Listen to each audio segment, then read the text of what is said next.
السلام علیکم ورحمۃ اللہ وبرکاتہ۔ امید ہے تمام احباب خیر وافیت سے ہوں گے۔ واقعہ کرتاز کا پس منظر یہ ہے کہ آپ صلی اللہ علیہ وسلم کے مرض الوفات کے دنوں میں آپ صلی اللہ علیہ وآلہ وسلم نے دعات اور قلم مانگا تھا، اور آپ نے کچھ لکھنے کا کہا تھا کہ میں کچھ ایسا لکھ دوں تاکہ میرے بعد میری وفات کی بات تم گمراہ نہ ہو۔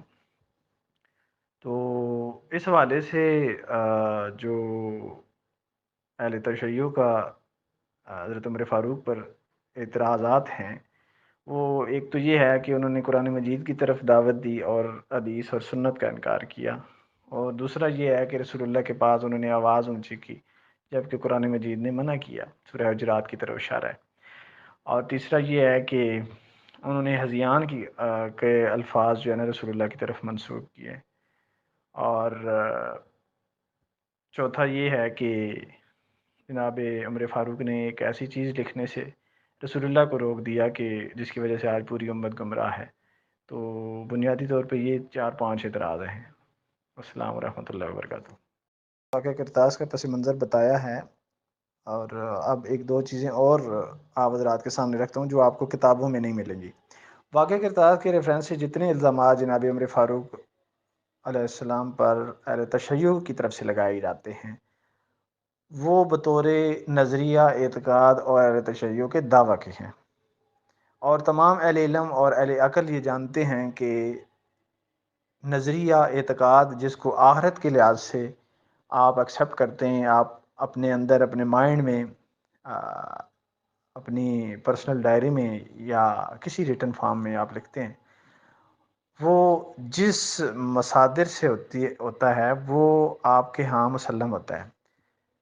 زیر بحث واقعہ جو ہے وہ اہل تشیع کی کسی کتاب سے بھی ثابت نہیں ہے، یعنی کہ بنیادی طور پہ ایسا واقعہ ہی ثابت نہیں ہے اہل تشیع کی کتب سے جس پر حضرت عمر فاروق پر الزام قائم کیا جاتا ہے۔ اب ہماری کتب کو سامنے رکھ کے جو کچھ کہا جاتا ہے وہ تو اہل تشیع کے ہاں یہودیوں عیسائیوں کی لکھی ہوئی کتابیں ہیں، بنو امیہ کے دور میں لکھی ہوئی کتابیں ہیں، ٹھیک ہے، ان کی تو کوئی وقت ہی نہیں ہے ان کے سامنے، ٹھیک ہے۔ تو اس صورت میں اہل تشیع کے پاس کچھ بھی نہیں ہے عمر فاروق کے خلاف کوئی بھی مقدمہ دائر کرنے کے لیے، کچھ بھی نہیں ہے، نہ آخرت میں نہ دنیا میں، ٹھیک ہے۔ ایک ہے پیش کیا جاتا ہے سلیم بن قیس الہلالی کی روایت سے، اس میں عبداللہ بن عباس راوی ہیں۔ عبداللہ بن عباس جو ہیں وہ خود 3-4 جو ارتداد سے بچ گئے تھے، بلال، مقدار اور ابو ذر، ان میں عبداللہ بن عباس کا نام ہی نہیں ہے، اور ایک مرتد کی روایت قابل قبول کیسے ہو سکتی ہے، ٹھیک ہے۔ اور پھر رجال کا شیعہ آپ اٹھائیں، وہاں حضرت عبداللہ بن عباس کی مذمت کی کئی روایتیں آپ کو ملیں گی، ٹھیک ہے۔ اور پھر اصول کافی کی ایک روایت موجود ہے جس میں امام فرماتے ہیں کہ اہل بیت سے جو دین لیا گیا وہی قابل قبول ہے، اس کے علاوہ جو کچھ ہے وہ باطل ہے۔ عبداللہ بن عباس دونوں چادر تطہیر کے نیچے آئے ہیں، نہ اہل تشیع کے کسی مصدر سے یہ ثابت ہے کہ وہ اہل بیت میں شامل ہے، ٹھیک ہے۔ یہ روایت تو اس طرح گئی۔ پھر سلیم بن قیس الہلالی کا جو چیپٹر ہے وہ بھی مشکوک ہے۔ متاخرین تشیع اور متقدمین تشیع سب نے انکار کیا ہے اس کی کتاب کا، اور اس کو کئی نے تو مجہول لکھا ہے، کئی اہل تشیع نے۔ پھر اس میں جو ابان بن عیاش راوی ہے وہ بھی مجروح ہے، وہ بھی ضعیف ہے۔ اس کے علاوہ کوئی روایت ایسی نہیں ہے جس سے یہ ثابت ہو کہ حضرت عمر فاروق نے ایسا کچھ کیا، یعنی کہ تحقیقی میدان میں تشیع اس میں بالکل ناکام ہے، کوئی ان کے پاس دلیل ہے ہی نہیں، اور نظریہ اور اعتقاد اپنی کتب سے ثابت ہوتا ہے۔ الزامی طور پہ آپ تشیع سے ہٹ کر اہل سنت کتابوں سے ریفرنس پیش کر سکتے ہیں۔ خلافت علی رضی اللہ تعالیٰ عنہ کے حوالے سے جو بات کی گئی ہے یہ ایک تخیل ہے، افسانہ ہے، ٹھیک ہے، اس کا حقیقت سے کوئی تعلق نہیں ہے۔ یہ بات اہل تشیع کے مصادر اور اہل سنت کے مصادر کے خلاف ہے، ٹھیک ہے۔ اہل تشیع کے ہاں آپ اگر اصول کافی اٹھائیں، آپ نہج البلاغہ اٹھائیں، آپ امالی توسی، امالی صدوق، ملا جد الفقی، اور نیچے تک آپ آ جائیں حق الیقین تک، بار الانوار تک، ٹھیک ہے، تمام کتب میں آپ دیکھیں کہ من کن تو مولا فاض علی مولا کے حوالے سے ایک لمبی چولی سٹوری ہے، ٹھیک ہے، لمبی چوڑی سٹوری ہے، جس میں یہ ہے کہ اللہ تعالیٰ نے رسول اللہ کو دھمکیاں دیں، اللہ تعالیٰ نے رسول اللہ کو ڈرایا، اور اس کے بعد اس کو اناؤنسمنٹ کیا گیا، یعنی کہ حضرت علی کی خلافت کو۔ جب حضرت علی خلافت غدیر خم کے مقام پر اناؤنسمنٹ ہو گئی تھی، تو پھر یہ کہنا کہ واقعہ کرتاز کے حوالے سے کہ بھائی عمر فاروق نے یہ رکوا دیا اور خلافت علی نے لکھنے دی، یہ خود ان تمام دلائل پر اہل تشیع کی طرف اپنی زبان سے، اپنی اس کی آسرائی سے، اپنے استدلال سے پانی پھیرنے کے مترادف ہوگا، جو ان کے ہاں حضرت علی کی خلافت کے حوالے سے دعوت ذی العشیرہ، غدیر خم اور کئی مقامات پر بقول ان کے حضرت علی کی خلافت کا جو اناؤنسمنٹ ہوئی تھی اس کو رد کرنے کے مترادف ہے۔ والسلام ورحمۃ اللہ وبرکاتہ۔ جی، بنیادی طور پہ اس اعتراض کا جو نقطہ ہے اصل ہے وہ وہی ہے، یعنی کہ اللہ کے رسول نے وہی سے بتایا اور اس وہی کو رد حضرت عمر فاروق نے کیا۔ بنیادی طور پہ یہ پوائنٹ ہے اور یہ اشکال ہے، یہ تفضات ہیں اہل تشیع کی طرف سے اس سوال میں۔ اب ہم دیکھتے ہیں کہ کیا رسول اللہ صلی اللہ علیہ وآلہ وسلم کا ہر حکم، ہر بات وہی ہوتی ہے؟ تو اس کی تردید قرآن مجید بھی کر رہا ہے، اس کی تردید احادیث مبارکہ علیہ سنت کی بھی کر رہی ہیں، اسی نظریے کی تردید خود تشیع کی کتابیں بھی کر رہی ہیں۔ جب اللہ کے رسول صلی اللہ علیہ وسلم کی ہر بات وہی نہیں ہوتی اور اس پہ تنبیہات بھی موجود ہیں اللہ کی طرف سے، تو پھر اس سے تھوڑا ہٹ کے مشورہ دینا، اپنا اجتہاد سامنے رکھنا، یہ کوئی عیب کی بات نہیں ہے۔ مثال کے طور پہ مستدرک حاکم کے اندر روایت موجود ہے، جناب علی المرتضیٰ رضی اللہ تعالیٰ عنہ کو رسول اللہ نے بھیجا، حضرت معبود پر الزام لگا جناب معاویہ قبطیہ اسلام اللہ علیہ کے ریفرنس سے، اور منافقین نے یہ بات پھیلائی، اور رسول اللہ صلی اللہ علیہ وسلم نے کیا حکم دیا تھا حضرت علی کو؟ قتل کر دو، معبور جہاں دیکھو قتل کر دو۔ اب رسول اللہ کا یہ حکم ہے۔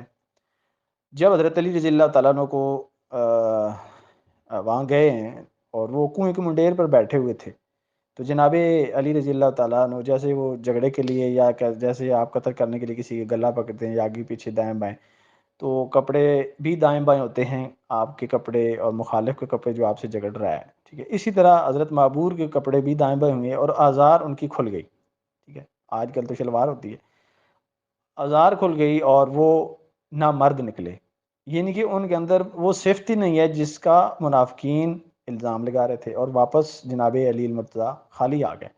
حکم کیا تھا رسول اللہ صلی اللہ علیہ وسلم کا؟ کہ آپ قتل کر دیں، جب کہ حضرت علی خالی آ گئے۔ اب حضرت علی نے اپنا اتحاد قائم کیا، کس کے مقابلے میں؟ رسول اللہ کے مقابلے میں۔ اب رسول اللہ صلی اللہ علیہ وسلم کے سامنے جب آ کے کہتے ہیں بھائی آپ نے میں نے تو کچھ آرڈر دیا تھا، آپ نے کیا کیا؟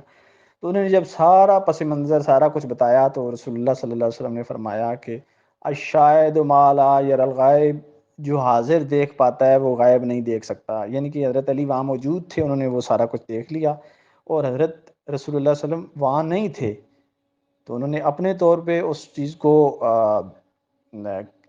کرائن سے یا دائیں بائیں سے جو رپورٹس آئی تھیں اس حوالے سے انہوں نے یہ حکم دیا تھا۔ تو اب آپ یہاں کیا کہیں گے کہ حضرت علی نے رسول اللہ کے مقابلے میں یہ کیا اپنا اتحاد قائم کیا ہے؟ ٹھیک ہے، ایسا ہرگز نہیں ہے۔ رسول اللہ صلی اللہ علیہ وسلم کی ہر بات وہی نہیں ہوتی ہے، یہ ایک پوائنٹ۔ اور یہی روایت شریف مرتضیٰ کی کتاب کے اندر موجود ہے، محمد بن انفیہ رحمہ اللہ کے راوی ہیں اس کے، ٹھیک ہے۔ اور الغرر اس کتاب کا نام ہے، امالی الغرر، اس کے اندر بھی یہ لکھا ہوا ہے کہ پیغمبر کی ہر بات وہی نہیں ہوتی ہے، ٹھیک ہے۔ اسی طرح آپ دیکھیں کہ شاید اپنے اوپر رسول اللہ نے جو آرام کر لیا تھا ازواج مطہرات کے حوالے سے، تو وہ بھی آیات موجود ہیں۔ اگر ہر بات ہی رسول اللہ کی وہی ہوتی تو پھر رسول اللہ کی طرف سے تنبیہ کیوں ہوتی؟ پھر بدر کے قیدیوں کا آپ دیکھیں، اور اس حوالے سے شریف مرتضیٰ نے تنزیل الانبیاء والائمہ کے اندر یہ لکھا ہے کہ یہ وہی نہیں تھا، ٹھیک ہے۔ اور مشورہ تو سنت ہے، خود قرآن مجید نے اللہ تعالیٰ نے صحابہ کرام کے ریفرنس سے بتایا کہ وَشَاوِرْهُمْ فِي الْأَمْرِ، صحابہ سے مشورہ لے لیا کرو، ٹھیک ہے۔ اور جب مشورہ لیا جاتا ہے ظاہر سی بات ہے صحابہ نے اپنا اتحاد تو پیش کرنا ہے، اور اس پہ کئی روایتیں موجود ہیں جنگوں کے ریفرنس سے۔ غزوہ خندق کا آپ دیکھیں، خندق کی کھدائی کس صحابی کے مشورے سے ہوئی، کس کے، اسی طرح باقی معاملات ہیں، ٹھیک ہے۔ ہماری کتب اور ان کی کتب بڑی بڑی ہیں اس ریفرنس سے، تو یہ رسول اللہ کے مقابلے میں اتحاد اس کا نہیں کہا جاتا، ٹھیک ہے، یہ مشورہ کہا جاتا ہے۔ اور اس طرح کی چیزیں میں نے آپ کے سامنے رکھ دیں۔ قرآن مجید، فریقین کی کتب اس کا رد کر رہی ہیں کہ رسول اللہ کی ہر بات وہی ہوتی ہے، جب وہی نہیں ہوتی ہے تو اتحاد، مشورہ اور مشورہ جو قرآن اور سنت سے دونوں سے ثابت ہے کہ رسول اللہ کا دیتے تھے صحابہ کرام۔ اور پھر اسی طرح یہ بخاری کے اندر روایت موجود ہے، رسول اللہ صلی اللہ علیہ وسلم حضرت علی اور بی بی فاطمہ کو اٹھانے آتے ہیں، اور وہاں بھی آپ دیکھیں کہ حضرت علی کیا کہتے ہیں کہ بھائی ہم تو وہی پڑھیں گے جو ہمارے اوپر فرض ہے، ٹھیک ہے۔ تو آپ یہاں کیا کہیں گے؟ رسول اللہ کے مقابلے میں حضرت علی نے اجتہاد کیا، اور واپسی پہ حضرت علی رسول اللہ اتنا غصہ ہوئے، رسول اللہ صلی اللہ علیہ وسلم اپنی ران پہ انہوں نے ہاتھ مار کہتے ہیں انسان کتنا جھگڑالو ہے۔ کس کو کہا؟ اپنے آپ کو، نعوذ باللہ، ٹھیک ہے۔ جن کو نماز کا حکم دیا تھا ان کو کہا، ٹھیک ہے۔ اب یہاں کیا کہیں گے؟ پھر صلح حدیبیہ میں قلم دوات کے حوالے سے آپ دیکھیں کہ رسول اللہ صلی اللہ علیہ وسلم نے حضرت علی کو کہا کہ بھائی جس طرح کفار کہہ رہے ہیں اس طرح لکھ دو۔ حضرت علی نے نہیں لکھا، تو حضرت علی سے اپنا قلم لے کے انہوں نے جو حکم دیا تھا رسول اللہ نے وہ لکھوا دیا۔ تو یہاں آپ کیا کہیں گے؟ اس طرح کی کئی چیزیں پیش کی جا سکتی ہیں۔ تو یہ محض ایک جذباتی سوال ہے، اس کے حقیقت سے کوئی تعلق نہیں ہے۔ کتاب اللہ کا اطلاق صرف قرآن پر نہیں ہوتا، سنت اور حدیث پر بھی ہوتا ہے۔ اس پر صحیح بخاری، مسلم، مسند احمد کی روایات ہمارے پاس موجود ہے، ٹھیک ہے۔ حدیث اور سنت پر بھی رسول اللہ صلی اللہ علیہ وسلم اور صحابہ کرام نے سنت کا اطلاق کیا ہے، ٹھیک ہے۔ یہ قرآن مجید کا رد نہیں ہے، کیونکہ کتاب اللہ کے اندر ہی لکھا ہے نا، آتی اللہ آتی رسول، تو رسول کی اطاعت سنت ہوتی ہے، حدیث ہوتی ہے، یہ تو کتاب اللہ کے لفظ سے ہی ثابت ہے۔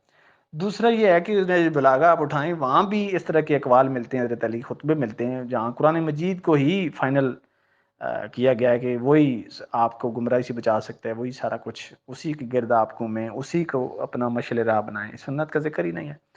اچھا، اب دوسری کتاب ہے کتاب التوحید، شیخ صدوق کی بڑی بنیادی کتاب ہے، بڑے معتبر مصنف ہیں، صحیح مسلم کہ جو مصنف ہیں امام مسلم رحمہ اللہ، ان کے پائے کے اہل تشیع کے مصنف ہیں۔ اس کے اندر امام رضا کا قول ہے، پوری روایت ہے، باسند موجود ہے کہ انہوں نے کتاب اللہ کی وصیت کی ہے، ٹھیک ہے۔ اب یہاں سنت اور حدیث کا ذکر ہی نہیں ہے۔ اب یہاں کیا کہیں گے کہ امام رضا نے رسول کی سنت کو رد کر دیا اور امام رضا نے رسول اللہ کی حدیث کو رد کر دیا؟ نہیں، وہاں سارے شارحین نے یہی لکھا ہے، سارے اس روایت پر تشیع کے مجتہدین نے، کہ یہاں کتاب اللہ سے سنت رسول حدیث بھی مراد ہے، ٹھیک ہے۔ ہم بھی یہ کہتے ہیں کتاب اللہ سے حدیث اور سنت مراد ہے۔ اور اسی طرح حضرت عمر فاروق نے اپنی دور میں حدیث اور سنت سے اس کو جو ہے نا فالو کیا، اور حدیث اور سنت کا جو ہے نا اپنے 10 سال پلس منتھ میں اس کو لاگو کیا، رسول اللہ کی حدیث کو، سنت کو، ٹھیک ہے۔ اور اسی سے فیصلے کیے ہیں۔ فدق کا مسئلہ، جو فدق کا مسئلہ ہے وہ بھی سنت سے حل کیا ہے، حدیث سے حل کیا ہے، ٹھیک ہے۔ یہ تو کوئی اعتراض ہی نہیں بنتا، کتاب اللہ کا اطلاق سنت اور حدیث دونوں پر ہوتا ہے، اور یہ الحمدللہ ہماری کتابوں سے اور تشیع کی کتابوں سے ثابت ہے۔ یہ سنت کا رد اس کو کہتے نہیں ہے، یہ جہالت پر مبنی ہے سنت کا رد، یعنی کہ سنت اور حدیث کا، ورنہ پھر آپ ان کو کیا کہیں گے؟ حضرت علی کو کیا کہیں گے؟ امام رضا کو کیا کہیں گے؟ بسم اللہ الرحمن الرحیم۔ یہ جو اعتراض سامنے آیا ہے، یہ جن حضرات نے اہل تشیع نے سب سے پہلے کیا تھا، 100 سال پہلے، 200 سال پہلے، یا اس صدی میں، انہوں نے ان روایات کو پڑھے ہی نہیں ہیں۔ واقعہ کرتاز کی روایات کو پڑھے بغیر یہ فیصلہ کر دیا کہ حضرت عمر فاروق نے ایسا کچھ کہا تھا، جبکہ کسی روایت کے اندر بھی حضرت عمر فاروق کا نام ان الفاظ کے ساتھ ہے ہی نہیں۔ وہاں کالو ہے، کالو فکالو مالہ آجرا، ٹھیک ہے، وہاں حضرت عمر فاروق کا نام ہے ہی نہیں۔ اچھا، پھر کالو میں کون کون لوگ آتے ہیں؟ یہ آپ اہل تشیع کے سے پوچھیں، وہ کبھی بھی آپ کو نہیں بتائیں گے کہ ان روایات کے اندر کالو کہنے والے کون ہیں، اور یہ کون کون سے لوگ حضرت رسول اللہ صلی اللہ علیہ وسلم کے حجرہ شریف میں موجود تھے۔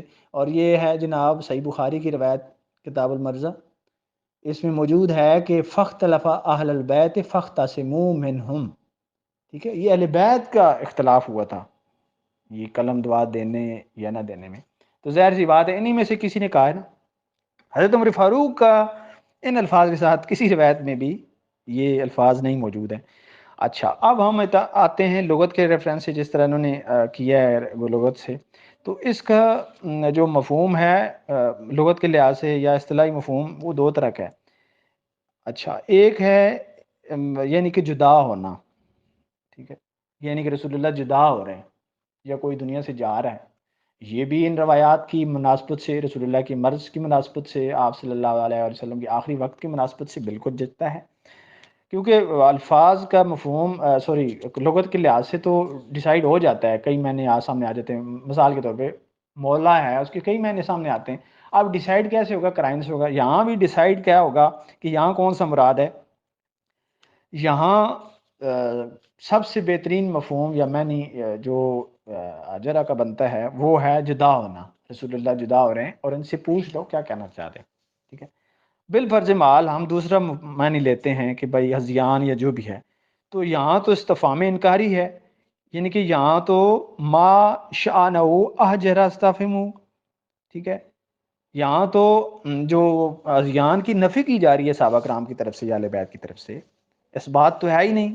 یہاں تو سوالیہ ہے، نشان ہے کہ بھائی ہم پوچھ لیں. رسول اللہ ہذیان تو نہیں کہہ رہے ہیں.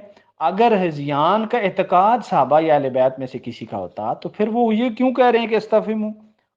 بھلا جس کو ہذیان کی کیفیت ہو، ٹھیک ہے، نعوذ باللہ، یا جس طرح آپ وسلم کی طرف یہ الفاظ منسوب ہیں ان کو اعتقاداً اہل بیت اور اصحاب رسول کا یہ اعتقاد ہوتا تو وہ کیوں کہتے کہ بھلا پوچھ لو، ان سے کیوں پوچھ لو بھائی، یہ تو ان کی کیفیت ہی ایسی ہے. پھر اجر کا مطلب ایک اور بھی ہے، غشی کھانا، بیہوش ہونا. ٹھیک ہے. اب یہاں اگر بیہوشگی یا غشی کے مفہوم میں بھی صحابہ کرام لیتے تو کبھی نہ پوچھتے. تو بس ثابت ہوا کہ جو استفہموا ہے یعنی کہ پوچھنا، اور یہ سارے قرائن یہ ثابت کرتے ہیں کہ استفہام انکاری ہے، یہاں انکار کیا جا رہا ہے. اور اگر کئی روایتیں ایسی ہیں جس میں استفہام انکاری کے جو الف ہے حمزہ والی وہ نہیں ہے، لیکن دوسری روایات میں موجود ہیں. اب وہ روایات اس کی تفسیر کر رہی ہیں کہ یہاں صحابہ کرام یا اہل بیت انکار کر رہے ہیں. ٹھیک ہے. جب انکار کر رہے ہیں تو اعتراض ہی ختم ہو گیا. ٹھیک ہے. اور اس کا میں نے ثبوت روایت سے دے دیا ہے کہ صحابہ کرام خود ان سے پوچھ رہے ہیں رسول اللہ سے، بھائی پوچھ لیں ان کو، ہذیان تو نہیں ہے نعوذ باللہ. ٹھیک ہے، پوچھ لو. اچھا، اب دوسرا یہ ہے کہ خود اہل تشیع کے بہت بڑے عالم ہیں، تنزیہ الانبیاء والائمہ کے مصنف المعروف، یہ جو کیا نام ہے، شریف مرتضیٰ الہدیٰ نے تنزیہ الانبیاء والائمہ کے اندر یہ جو حضرت ابراہیم علیہ السلام کا واقعہ قرآن مجید میں کہ انہوں نے چاند کو رب کا، سورج کو رب کا، تاروں کا رب کا. اب یہاں نبوت کو کیسے بچایا انہوں نے یہاں استفہام انکاری لایا. پھر امام رضا کی روایت بھی ان کے جو چھپی ہے اردو میں تنزیل انبیاء والائمہ، وہاں بھی یہ موجود ہے. امام رضا اس کو استفہام انکاری میں لے رہے ہیں. ٹھیک ہے. اب یہاں بھی ہم استفہام انکاری میں لے رہے ہیں، اور اس کے دلائل میں نے عرض کر دیے ہیں کہ رسول اللہ کی طرف یہ ہے ہی نہیں الفاظ، یہ تو انکار کر رہے ہیں رسول اللہ سے. ٹھیک ہے. اور اس کے قرائن روایت کے اندر موجود ہیں. ٹھیک ہے. یہ تو اعتراض بنتا ہی نہیں ہے. اور میں یہ صفحہ بھی لگا دیتا ہوں جہاں حضرت ابراہیم علیہ السلام کے حوالے سے ان آیات میں حالانکہ استفہام انکاری ہے ہی نہیں. حضرت ابراہیم نے تو سیدھا سیدھا رب کہا ہے غیر اللہ کو، یہ تو کفر شرک ہے. لیکن اس کے باوجود اہل تشیع علماء ہیں، امام رضا نے، سب نے وہاں استفہام انکاری مراد دیا ہے. السلام ورحمۃ اللہ وبرکاتہ.